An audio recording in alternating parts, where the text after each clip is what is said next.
তো নমস্কাৰ বন্ধুসকল, মই হাতিমে আজি আকৌ পুনৰে আপোনালোকৰ মাজলৈ উপস্থিত হলোহি।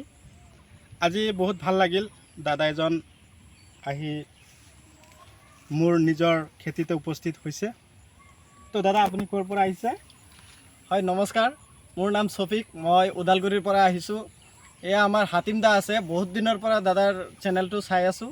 চেনেলৰ ভিডিঅ'বিলাক বহুত ভাল লাগে আৰু দাদাৰ পৰা যিখিনি মানে চব্জি আবাদ কৰে, যিখিনি চব্জি মানে খেতি কৰে, তেওঁৰ পৰা আমি ফাৰ্টিলাইজাৰ ঔষধ পাতি হওক, কিবা ধৰক বীজ হওক, এইবিলাক বস্তু আমি লৈ কিনে যি খেতি বাতি কৰি আছোঁ বহুত উপকাৰী হৈছোঁ বা বহুত লাভৱান হৈছোঁ।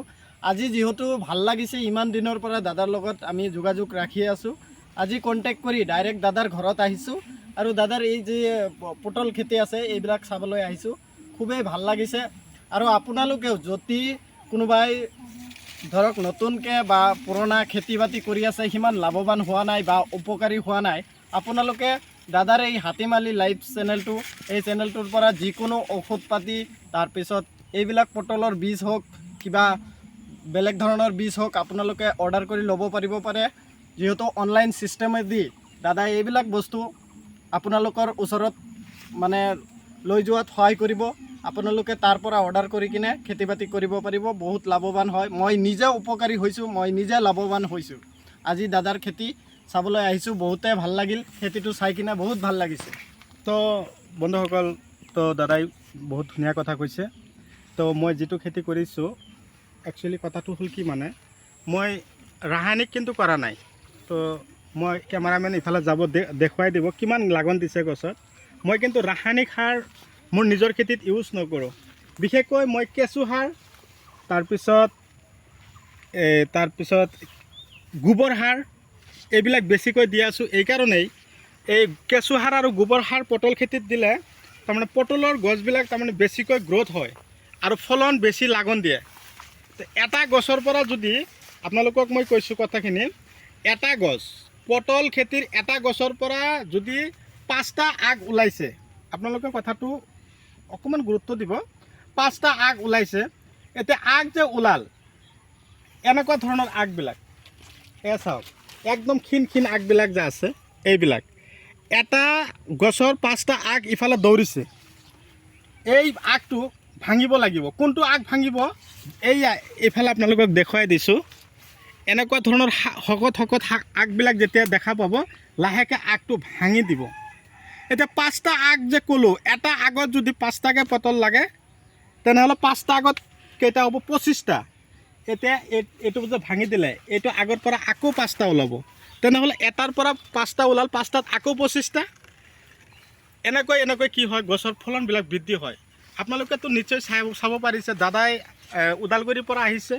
তো দাদাই তাৰমানে যিমান দিন ধৰি খেতি কৰি আছে, দাদাৰ কাৰণে ফাৰ্টিলাইজাৰ, তাৰপিছত মেডিচিন, উন্নত ধৰণৰ ভিটামিন, এইবিলাক মই নিজে যোগান ধৰি আছোঁ। তো দাদাই যোৱাকালি ফোন কৰিলে, আবেলিৰ মুহূৰ্তত ফোন কৰিছিল যে দাদা মোৰো অলপ পটলৰ শিপাৰ প্ৰয়োজন হৈছিল, আপুনি যি পদ্ধতিমতে খেতি কৰিছে, ময়ো আপোনাৰ দৰেই খেতি কৰি আগুৱাই যাবৰ কাৰণে মই প্ৰস্তুতি লৈছোঁ। তো দাদাও এনে গ্ৰেজুৱেশ্যন BA পাছ কৰিছে, কৰাৰ লগতে তাৰমানে মোৰ ভিডিঅ'খিনি চোৱাৰ পিছত উৎসাহ পাইছে। তাৰ কাৰণ দাদাও এতিয়া লাহে লাহে খেতিৰ ওপৰত গুৰুত্ব দি আছে। দাদাই মোটামুটি 5 বিঘা মাটি খেতি কৰি আছে, তাৰে 1 বিঘা মাটি নতুনকৈ পটল খেতি কৰিব। তাৰ কাৰণে মোৰ পৰা শিপা সংগ্ৰহ কৰিবৰ কাৰণে আহিছে। তো আপোনালোকৰো যদি এনেকুৱা ধৰণৰ শিপাৰ প্ৰয়োজন হয়, আপোনালোকে মোক যোগাযোগ কৰিব। তাৰে যোগাযোগৰ নাম্বাৰটো মই আপোনালোকক দি দিছোঁ, হোৱাটছআপ নাম্বাৰ আছে। সেইটো নাম্বাৰত আপোনালোকে মোক কণ্টেক্টো কৰিব পাৰিব, 7002163162। এইটো নাম্বাৰত আপোনালোকে হোৱাটছআপ কৰিব পাৰিব, কল কৰিব পাৰিব। মই আপোনালোকক মোটামুটি 24/7 মোক আপোনালোকে পাব। মোৰ এটাই উদ্দেশ্য, আমাৰ অসমখন যাতে আৰু পিছুৱাই নাথাকে। আমাৰ প্ৰজন্ম, আমাৰ বয়সীয়াল যিমান দাদা ভাইটি আছে, এখেতে কেৱল দাদা ভাইটিসকল যে আছে, সৰু ভাইটি এখেত নহয়, বাইদেউসকলো লাগি যাব লাগিব। তাৰ কাৰণ কেৱল যে আমি ল'ৰাবিলাকে খেতি কৰিম সেয়াও নহয়, ল'ৰাৰ সমান আজিকালি ছোৱালীবিলাকো নিজৰ কৰ্মদক্ষতা দেখুৱাব পাৰে, মই যিটো জানো।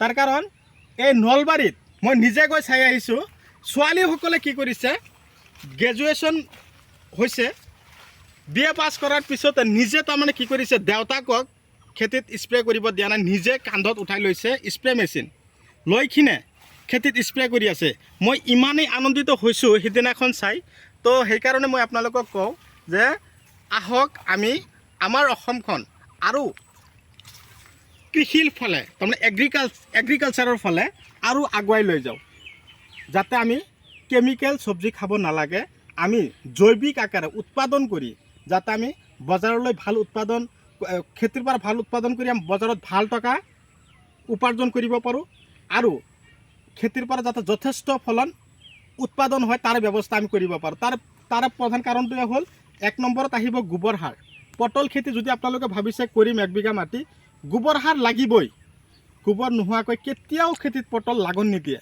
সেইবাবে কৈছোঁ তাৰ লগতে আপোনালোকে কেঁচু সাৰ প্ৰস্তুত কৰিব কেঁচু সাৰ তাৰ বাবে কেঁচু লাগিব মই অলপ পিছত কেইদিনমান পিছত আপোনালোকক মই কেঁচু সাৰ কেনেকৈ প্ৰস্তুত কৰে তাৰো ভিডিঅ' আপোনালোকক দিম তো দাদাই আহি যে পাইছে তো দাদাক মই অশেষ ধন্যবাদ জ্ঞাপন কৰিছোঁ তো দাদা আপোনাৰ 1 বিঘা মাটিৰ কাৰণে শিপা লাগে মই ইফালে লেবাৰ মাতি দিছোঁ 5জন লেবাৰ আহিব সোনকালে উঠাই দিব তো দাদাই বহুত দূৰৰ পৰা আহিছে দাদাক মই অশেষ ধন্যবাদ জ্ঞাপন কৰিছোঁ দাদাৰো খেতিত যাতে এনেকুৱা ধৰণৰ লাগন দিয়ে দাদাও যাতে আমাৰ দৰে উন্নত খেতি কৰিব পাৰে দাদাও যাতে আমাৰ দৰে উন্নতি খেতি কৰি আগুৱাই যাব পাৰে ধৰক আমি যদি শিক্ষিত নিবনুৱা হৈ ঘৰত অযথা সময় নষ্ট কৰি থাকোঁ দেউতাকৰ হাতত এতিয়াও যদি দেউতাকে হাতৰ পৰা টকা ল'ব খোজোঁ যে দাম মোক আকৌ আজি 2000 টকাৰ প্ৰয়োজন হৈছে 5000 টকাৰ প্ৰয়োজন হৈছে একদম বেয়া কথা এইটো একেবাৰে বেয়া কথা যে আমাক মোক দিয়া 2000 টকা 5000 টকা মাকৰ পৰা খুজি থাকিম সেয়া দিন আৰু গ'ল এতিয়া আমি ধৰক শিক্ষিত হৈ আছোঁ আমি উপাৰ্জন কৰিব পৰা ৰাস্তা